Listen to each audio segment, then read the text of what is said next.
BBC Radio Kent Drive, your calls on 0345981 1111. Tonight we're talking about, are you part of the cashless society? Nearly a third of us haven't used a cash machine or bank in the last week, according to a new survey that is out now.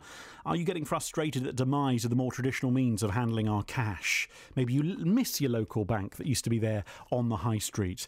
Let us know here on the show. 0345981 1111. Are you a business owner in Kent who's taken steps to keep up to date with all things contactless and mobile? Do you know, I don't carry cash around with me a lot of the time, just using the card, and it's so good with the contactless. It just work. Your calls on BBC Radio Kent. Let's talk to Tom Mitchell. He's the owner of a company called DrumWise, who are a Kent-based drum educator for children and adults. Tom, good to have you on BBC Radio Kent. Thanks for being part of the show. Hello.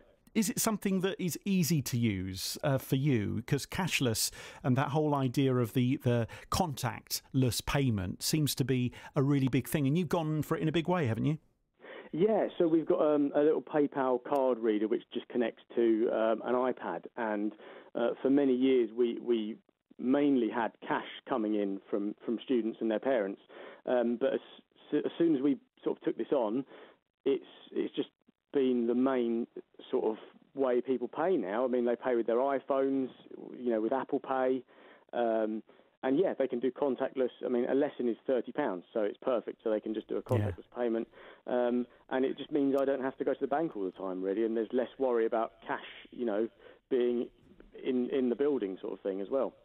Because I guess that can be really frustrating, can't it? You know, in the past, we probably would have all queued up to cash those checks. But actually, you know, it's tight, isn't it? Time, turnaround, to doing a lot of the stuff you do. I guess you're going from appointment to appointment.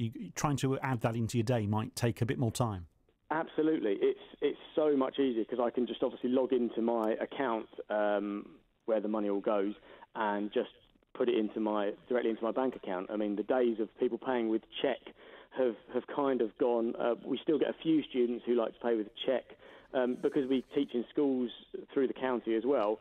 The parents there do like to sometimes pay with cheque, and it is quite frustrating, to be honest, because, you know, we do taster lessons for £25, so I'll receive a cheque for £25. My local bank has just closed in Bearsted, so I now have to go a bit further, but it's a good sort of 10-minute drive there, 10-minute drive back. So yeah, to pay in a cheque for £25, it's kind of quite frustrating, really. What about the fees, though? The fees that presumably, if you have that service or you've got that PayPal option, you're going to have to pay a certain percentage. Yes, so there is a fee.